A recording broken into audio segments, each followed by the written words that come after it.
Ang kwentong ito ay hango sa totoong buhay. Karanasan ito ni Fortunato.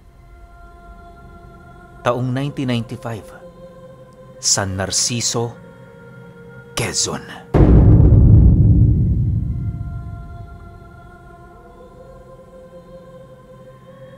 Itong mga panahong ito, kakauwi lang ni Fortunato sa San Narciso galing ibang bansa. Nagtrabaho siya ng halos 5 taon sa Arabia, kung saan nakapagpundar siya ng maraming gamit para sa kanyang pamilya.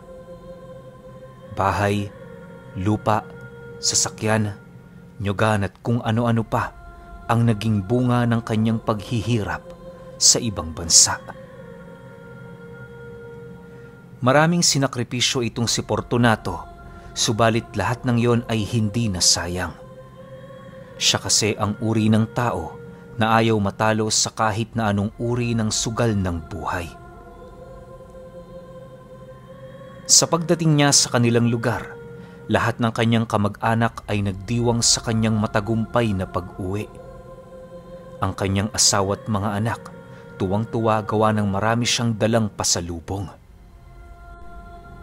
Makalipas ang ilang araw na pag-uwi ni Fortunato, patuloy pa rin ang pagdating ng kanyang mga kakilala at bisita.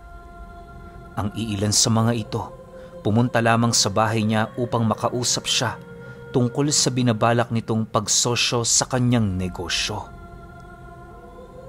Dahil sa abalang-abala pa noon si Fortunato, kaya na may pinauwi na lamang niya ang mga ito. Nangako din siyang makikipag-usap siya doon ng seryoso kapag natapos na ang piging sa kanilang lugar. Sa pag-alis ng mga panauhin, lumapit sa kanya ang kanyang panganay na anak upang ilahad ang pangungulit ng mga taong yon. Ayon sa kanyang anak, na noong mga panahong nasa ibang bansa pa siya, walang araw silang hindi nito binibisita. Ang palaging bukang bibig ng mga taong yun sa kanila ay ang 5 hektaryang lupain na pinagkukunan nila ng kopra. Wala namang ideya ang kanyang anak kung bakit kailangan ng mga ito ang kanilang lupa, sapagkat hindi nila yon gaanong pinapansin. Dagdag pa nito na umabot na din sa puntong pinatawag sila ng mga ito sa barangay upang mapag-usapan ang tungkol sa lupa. Nang marinig ito ni Fortunato, dali-dali naman niyang pinuntahan ang kanyang asawa para kausapin ito. Hindi muna siya nagbigay ng kanyang opinyon ukol sa bagay na yon, lalo pat aminado din siyang wala siyang kaalam-alam sa mga nangyayari. Sa pag-usap nila ng kanyang asawa, doon niya napag-alaman na hindi lang pala kasosyo ang hangarin ng mga taong kanyang nakausap. Ang nais ng mga ito, mabawi ang lupang yon, sapagkat para sa kanila walang bisa ang titulong hawak ni Fortunato. Mariinding pinabubulaanan ng mga ito ang pirma ng dating may-ari ng lupa. Matapos niyang marinig ang sinabi ng kanyang asawa, halos manginig-nginig naman ang kanyang katawan dahil sa galit. Pakiramdam niya, isang malaking sampal ng pang-iinsulto ang ginawa ng mga taong yon. Nang medyo kumalma na ang kanyang sarili, dali-dali naman niyang hinanap ang titulo ng nasabing nyugan. Kinumpirma niya mismo ang pirma ng dating may-ari ng lupang yon upang hindi niya maiwasang mag-isip ng sobra. Sa pagpapatuloy ng kanilang pagsasaya, tila ba nawala na siya ng gana. Ang palaging sumasagi na lamang sa isip niya ay ang problema sa nyugan na siyang pinakapangunahing pinagkukunan ng hanap buhay ng kanyang pamilya. Ilang minuto pa ang lumipas, lumapit ang isa niyang kaibigan na nagsasabi ng, "Ano bang iniisip mo, Fortunato? Halika na rito. Samahan mo na kami. Kakauwi mo pa lang eh. Problema na kagad ang inaatupag mo." "Sige lang, kayo na muna dyan. Mamaya na ako." Sagot naman niya sa kanyang kaibigan. Kinahapunan, hindi na niya ninais pang lumabas para makipagsalamuha sa kanyang mga bisita at magsaya. Ikinulong niya ang kanyang sarili sa kanyang silid kasama ang kanyang panganay na anak na abala sa ginagawa nitong proyekto sa paaralan. Pagsilay ni Fortunato sa kanyang maletang hindi pa binubuksan, mahinahon naman niyang sinabihan ng kanyang anak na huwag bubuksan ang pinto hanggat hindi niya pa sinasabi. Nang marinig nito ang kanyang naging abiso, panay naman ang pagtanong nito kung bakit. Basta anak, sumunod ka na lang. May ginagawa ka naman eh. Tsaka madali lang to. Mamaya tapos na ako. Matapos itong marinig ng kanyang panganay, tumangulang naman ito habang dahan-dahang ibinabaling ang wisyo sa kanyang ginagawa. Kampante naman noon si Fortunato na hindi nito mapapansin ang kanyang gagawin sa kadahilan ng masyado pang mura ang pag-iisip nito para maintindihan ang mga bagay-bagay. Nang makuha na niya ang kanyang gamit sa maleta, inilatag niya ito sa sahig habang bumubulong ng mga kataga. Pagsilay niya sa bagay na kanyang inilatag, bumungad sa kanya ang mga nagliliwanag na simbolo, hudyat na unti-unti na niya yung napapagana. Sa pagpapatuloy ng kanyang ginagawa, bahagya naman siyang natigilan nang biglang binuksan ng kanyang anak ang pinto at kasabay nito ang pagpasok sa loob ng silid ng kanyang asawa. Pagsilay nito sa kanyang nakaluhod sa harapan ng isang tipak ng kahoy na binalutan ng kulay itim na tela, bigla naman yung napatanong sa kanya ng, Fortunato, anong ginagawa mo? Para saan ang mga yan? Matapos nitong makapagsalita, dali-dali naman niyang isinarado ang pinto habang nananatiling walang imik. Nang mapagtanto niyang silang dalawa na lamang ang nasa loob, seryoso naman niyang kinausap ang kanyang asawa ukol sa kanyang ginagawa. Ayon kay Fortunato, ang mga bagay na nakikita nito sa lapag ng sahig, mga kagamitan sa pagsasagawa ng isang matibay na pambabarang. Ipinasa sa kanya ng kanyang amo sa ibang bansa ang karunungang yon bago yun bawian ng buhay. Pagtatapat pa ni Fortunato na ang kanyang mga salaping ipinapadala sa kanyang asawa, hindi talaga nanggaling sa kanyang sariling pagod, bagkus ay nanggagaling ito sa dati niyang among pinagsisilbihan. Kapalit ng kanyang pag-aaral sa lihim nitong karunungan, unti-unting pinasa sa kanya ng amo niyang banyaga ang lahat ng kayamanan nito. Dagdag pa niya, wala din siyang babalikan sa Arabia, gawa ng nabenta na niya ang lahat ng pagmamay-ari ng matanda bago pa man yun bawian ng buhay. Dahil sa kanyang sinabi, tila ba hindi naman makapagsalita ang kanyang asawa matapos marinig ang kanyang inilahad na sikreto. Mahirap man para kay Fortunato na ipagtapat ang ganoong bagay.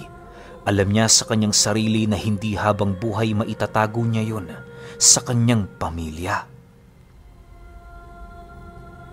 Ilang minuto pa ang lumipas, kalmadong nagtanong naman ang kanyang asawa ng, Hindi ka ba nahihiya sa tatay ko?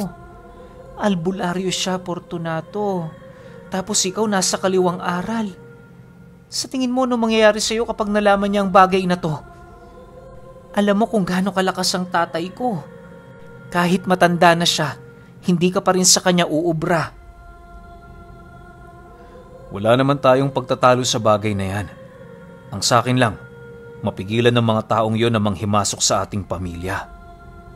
Alam mo namang matagal ko nang hinahangad ang ganitong buhay eh. Hindi ako papayag na sirain ito ng kung sino-sino. Sagot naman niya rito.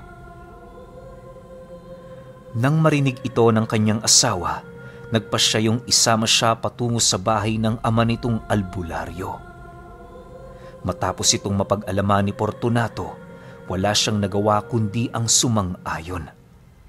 Sa isip-isip niya, Wala namang mangyayari sa kanya hanggat susundin niya ang lahat ng sasabihin nito.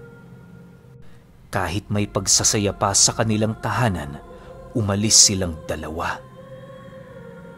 Malapit lang din naman ang bahay ng kanyang ama sa tahanan nila, kung kaya't hindi na sila nagdalawang isip pang bumisita. Ilang minuto lang ang lumipas, narating na nga nila ang bahay nito. Pagpasok nila sa loob, agad naman siya nitong inutusan na ipagtapat ang kanyang ginagawa. Nang marinig ito ng kanilang ama, seryoso naman itong napatingin sa kanya na para bang nararamdaman na nito ang kakaiba niyang presensya. Tapatin mo nga ako, Fortunato. Ano ba talaga ang nangyari sa iyo sa bansang pinuntahan mo? Noong dumating ka, hindi ko nagustuhan ang dala-dala mong presensya. Yan ang rason kung bakit pinili kong manatili sa bahay ko kesa pumunta sa inyo. Mabuti naman nagpasya kayong dumalaw para ipagtapat kung ano ang iyong tinatago. Seryosong wika ng ama ng kanyang asawa. Nang marinig niya ang sinabi nito, doon na niya dahan-dahang binuklat ang kanyang hawak na maleta. Pagsilay ng mag-ama sa nilalaman nito, maging sila hindi maunawaan kung para saan ang bagay na yon. Bukod kasi sa nakasulat yon sa ibang lengguwahe, marami din silang nasipat na mga maliliit na rebulto ng hindi nila matukoy na mga nilalang.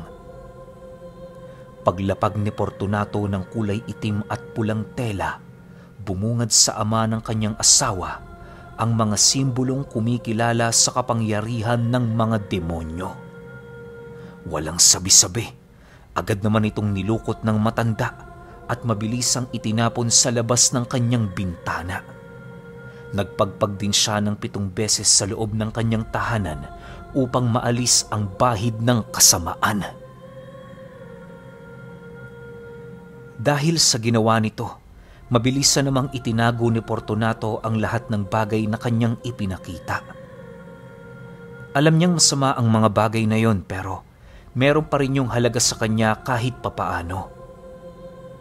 Nang medyo kumalma na sa pagitan nilang tatlo, hindi na siya nagpatumpik-tumpik pang ikwento ang lahat ng bagay na kanyang naranasan sa ibang bansa.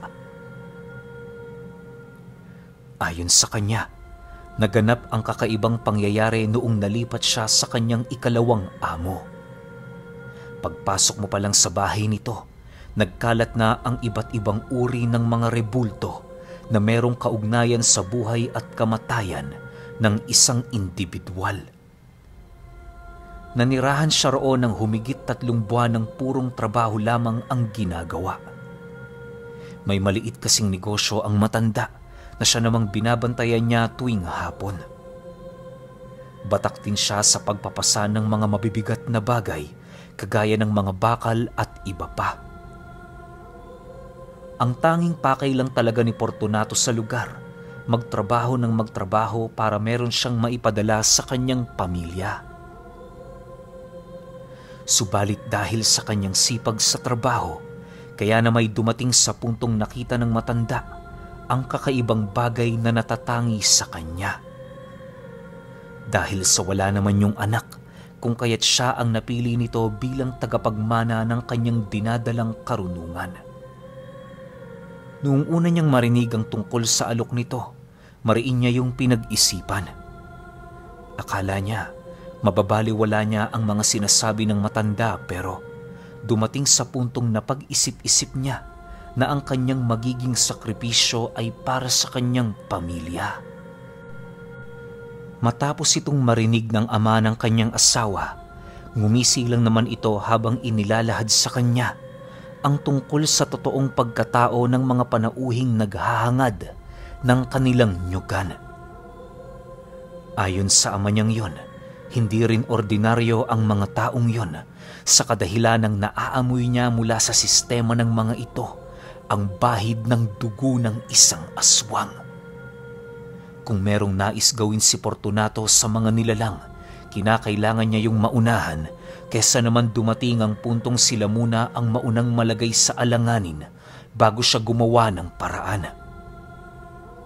Dagdag pa nito, malapit nang sumapit ang kabilugan ng buwan, kung kaya't kinakailangan na niyang maghanda.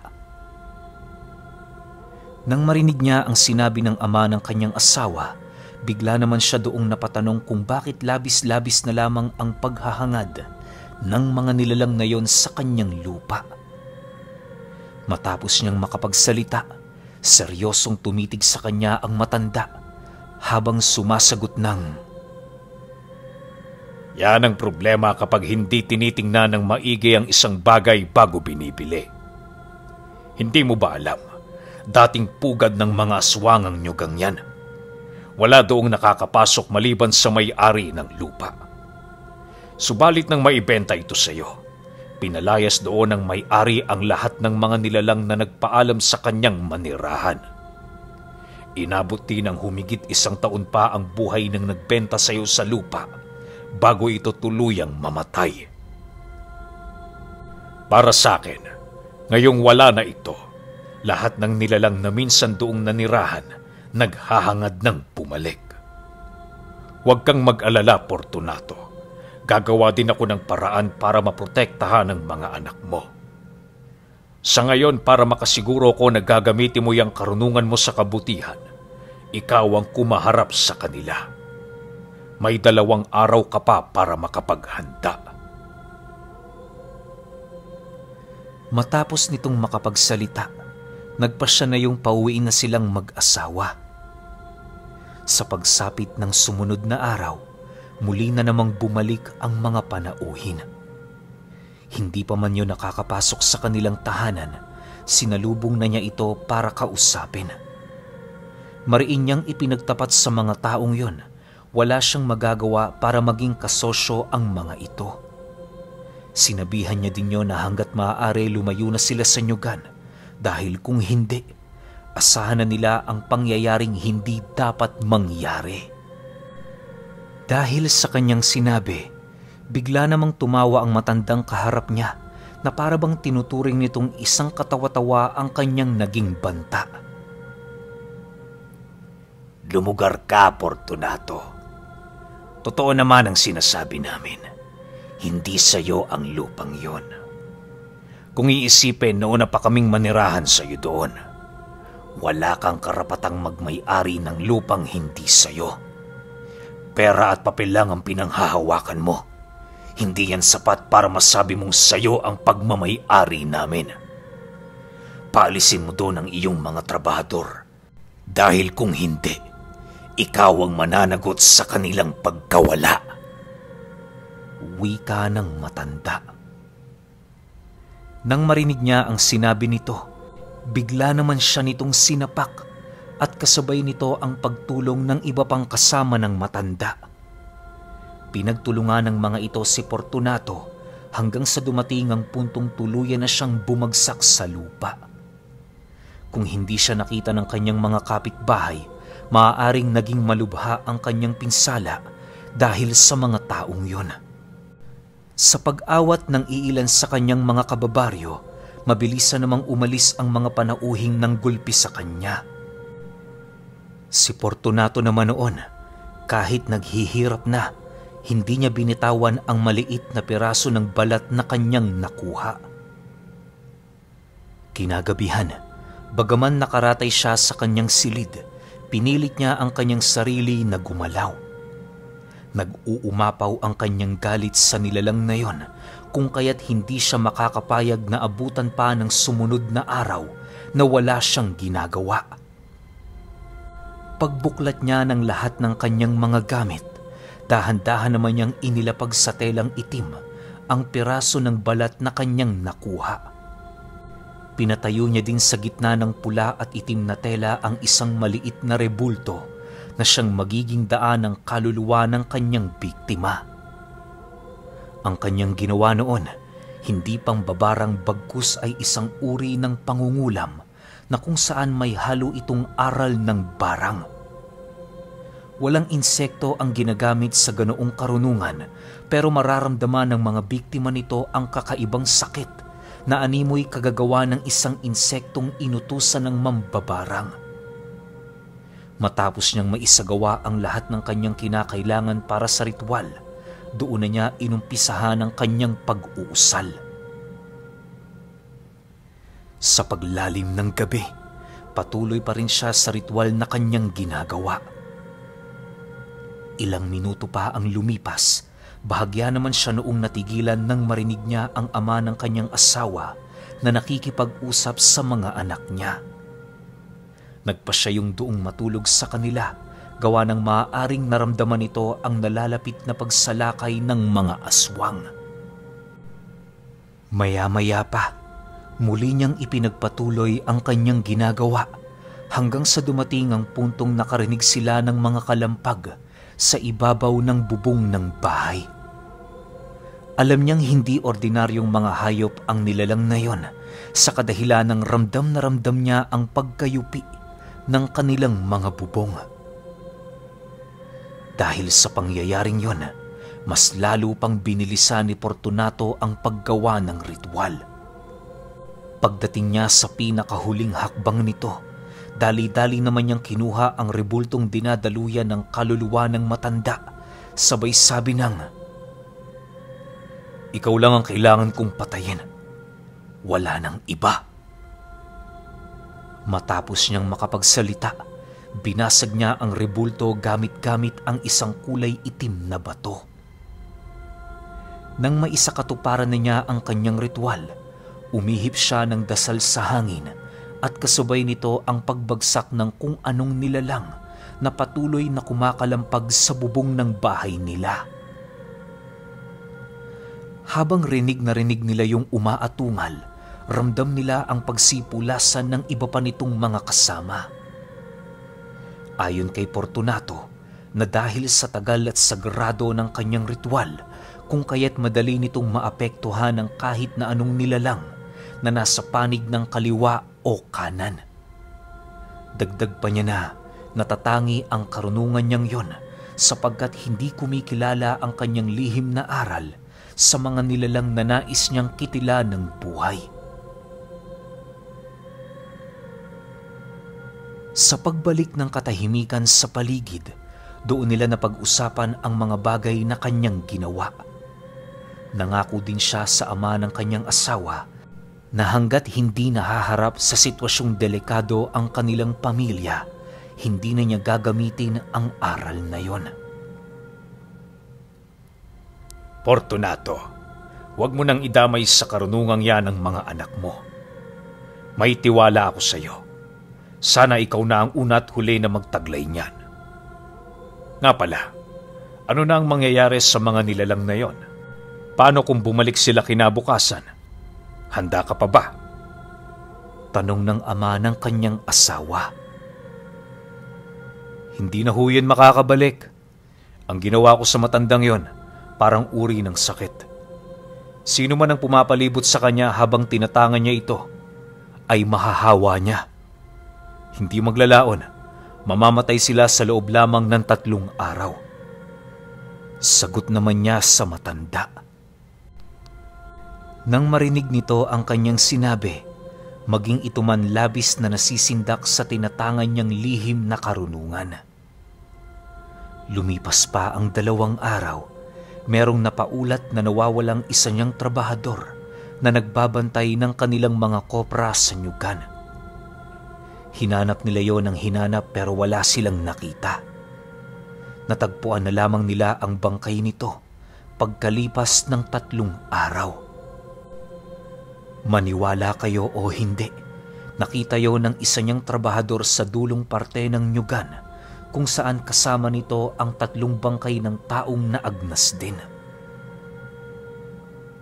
Marami ang kumalat na usapin ukol sa bagay na yon, subalit walang nakakaalam ng totoong nangyari. Si Fortunato naman, pinili na lamang manahimik at wag na yung pag-usapan. Makalipas pa ang 1 buwan, naging madalang na ang mga trabahador niya sa nyugan. Labis-labis kasing nababahala ang mga ito dahil sa nangyari. Nang makaramdam na sila ng pagkalugi, nagpasya ang ama ng kanyang asawa na doon manirahan sa nyugan para naman kahit papaano may kasama ang kanilang mga trabahador sa lugar na yon. Matapos itong mapag-alaman ng iilan sa kanyang mga umalis na trabahador, muli itong bumalik sa kanya upang magbigay ng kanilang serbisyo. Naging masaya naman noon si Fortunato kahit papaano sa kadahilanang naging matapat pa rin yun sa kanya sa kabila ng mga nangyari. Lumipas pa ang buwan at taon, hindi na nagparamdam sa kanya ang mga panauhing nagbabalak kunin ang kanyang lupa. Marami ang nagtanong nito sa kanila pero minabuti nilang wag na yung sagutin. Para kay Fortunato, hindi mahalaga ang sasabihin sa kanila ng iba, basta ang importante masaya ang kanyang pamilya. Magmula noong hindi na sila binisita ng mga panauhing yon, naging payapa na ang kanilang buhay.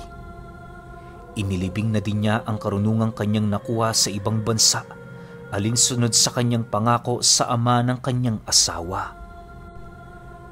Pero alam niyo ba na kahit ilang dekada pa ang lumipas, patuloy pa ring naaalala ni Fortunato ang mga bangkay na kanilang natagpuan sa nyugan.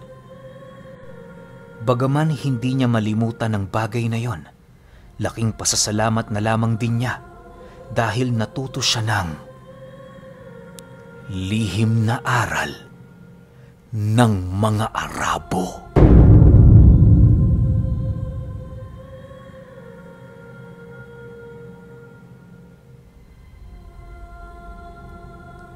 Okay, opinion ko sa kwento. Grabe, alam niyo ba, isa to sa mga talagang kakaibang kwento na nalapag ko rito sa channel ko. Kasi isipin niyo naman, aral ng Arabo. Alam naman natin lahat na kung anong ginagamit nila, di ba? Yung Quran. Quran yan. Pero hindi ko alam kung merong Quran sa kaliwa. Kasi alam ko pag mga Arabo talagang sobrang deboto niyang, sobra silang deboto kay Allah, di ba? Kahit sino naman sa atin eh. Siguro, alam yun tungkol sa bagay na yun. Pagdating kay Allah, wala talaga tayong kukusyonin sa mga yan. Isipin niyo, araw-araw silang nagdadasal. Sobrang mahal na mahal nila yung Diyos nila.